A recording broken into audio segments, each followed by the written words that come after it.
नाज़रीन अस्सलाम वालेकुम, मैं हूं चौधरी एजाज़ और आप देख रहे हैं प्रोग्राम होना क्या चाहिए। नाज़रीन, सबसे पहले तो ये रिक्वेस्ट करनी है कि जिन दोस्तों ने इस चैनल को सब्सक्राइब नहीं किया वो फ़ौरन इसको सब्सक्राइब कर लें और बेल का बटन ज़रूर दबाएं ताकि लेटेस्ट वीडियो आप तक पहुंचती रहें। नाज़रीन, आज हम डिस्कस करेंगे, क्योंकि आपका बड़ा मुतालबा था, अज़हर बलोच और पसे पर्दा हक़ाइक़ कि असल में ये पुरअसरार किरदार है क्या। बिल्कुल किसी हिंदुस्तानी फ़िल्म का स्क्रिप्ट नज़र आता है। जूँ जूँ डिटेल पे हम गए, रिसर्च की, तो पता चला कि ये तो एक बड़ा ही, इसमें तो दूसरे मुल्क इन्वॉल्व हैं। इसके अंदर हमारे हमसाए, ना सिर्फ हमसाए ममालिक की बहुत सारी एजेंसियाँ इन्वॉल्व हैं। नाज़रीन, बज़ाहिर ये एक आम सा बंदा था जो 1977 में 1970 में पैदा हुआ और ये छोटे मोटे जैसे कारोबारी, ये कोई ट्रांसपोर्टर और ये इस तरह का काम करता था। लेकिन कोई तकरीबन 2000 में इसने अपने वालिद के साथ वही ट्रांसपोर्टरी का बिज़नेस शुरू किया और फिर इसके बाप का कत्ल हो गया। अरशद पप्पू एक और बड़ा गैंग था कराची में, उसने इसके बाप को कत्ल कर दिया। तो ये एक तो इंतकाम के लिए और कुछ ऐसी ट्रेनिंग इसकी हुई कि ये जराइम की दुनिया में अंदर ये दस्ता चला गया और इसका नाम ऊपर आता गया। और फिर कुछ माशाअल्लाह ऐसे भी सियासी हैं, वैसे तो कहते हैं सियासत के सीने में दिल नहीं होता। अगर आपने इस फ़िक्रे की असलियत जाननी हो तो एक ये किरदार देखें कि अपने मुल्क के साथ नाम लिहाज सियासतदानों ने क्या क्या किया। इस बंदे ने तकरीबन 200 लोगों के कत्ल किया और फिर ये भाग के दुबई चला गया। और भी नाज़रीन बहुत सारी इसकी तफासील हैं कि किस तरह वो शहीद असलम जो पुलिस ऑफिसर थे, बाद में किसी और ग्रुप ने उनको शहीद किया, लेकिन उन्होंने इसको अज़हर को तकरीबन 2003 में गिरफ़्तार कर लिया था। और उन्होंने इसको गिरफ़्तार करके, लेकिन जैसे उन्होंने तो कोशिश की, लेकिन जैसे हमारा अदालती निज़ाम है, इसकी ज़मानत हो गई और फिर ये जराइम की दुनिया में वापस आ गया।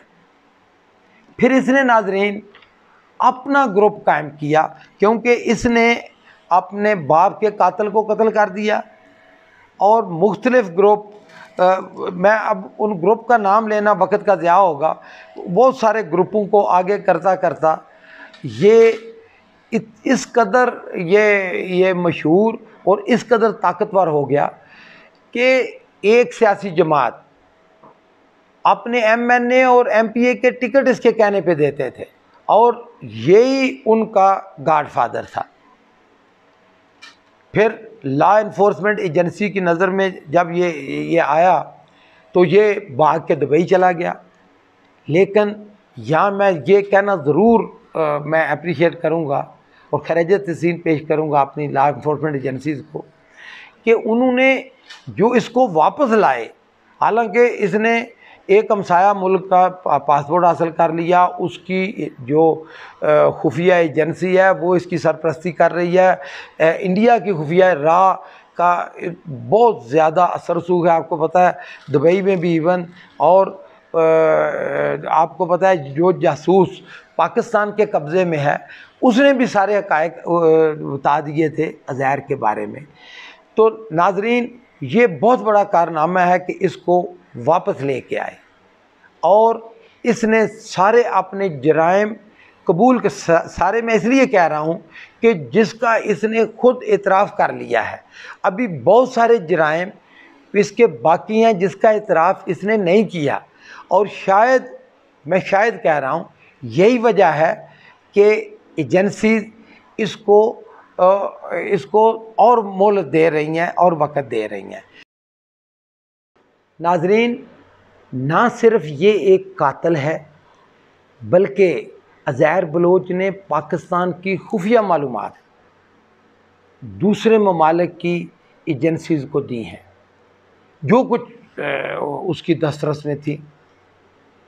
इसने ईरान के अंदर प्रॉपर्टी बनाई, ईरान का पासपोर्ट हासिल किया।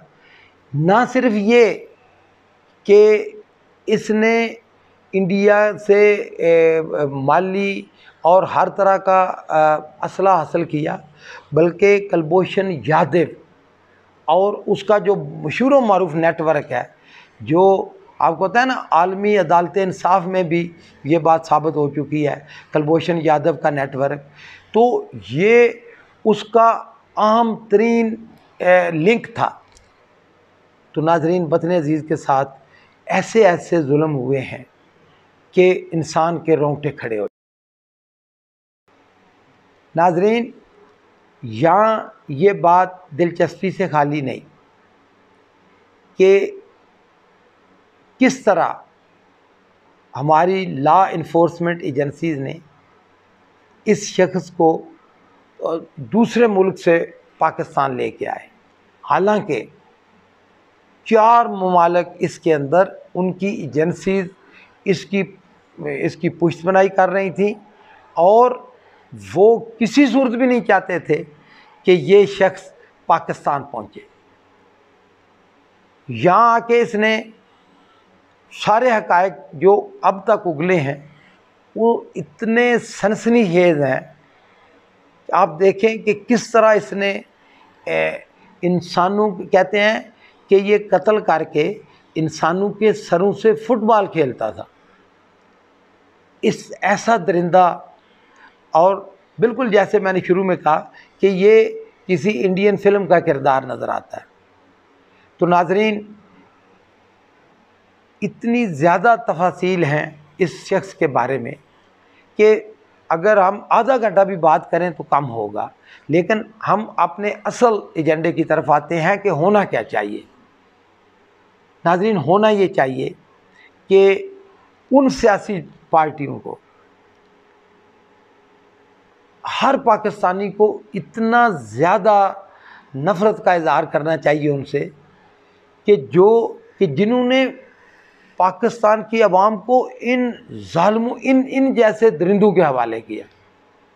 फिर नाजरीन, हमें अपनी लॉ इन्फोर्समेंट एजेंसीज़ के ऊपर फ़ख्र करना चाहिए कि किस तरह उन्होंने ऐसा कारनामा अंजाम दिया कि जिससे पूरा एक, जो कहते हैं ना, एक क्राइम का नेटवर्क जो टूट गया।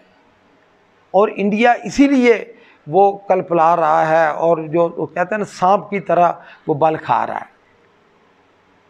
और नाजरीन, आखिर में मैं ये कहना चाहूँगा कि देखें, जिस तरह वज़ीर आज़म पाकिस्तान इमरान ख़ान ने उस वक़्त भी, कि जिस वक़्त कराची में कोई बंदा जा नहीं सकता था क्योंकि ये ग्रुप थे, ये कातिल दंदराते फिर रहे थे, उन्होंने बहादुरी के साथ वहाँ जलसे किए।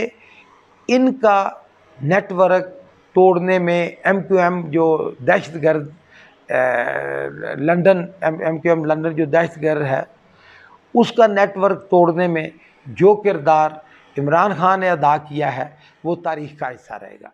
Thank you very much.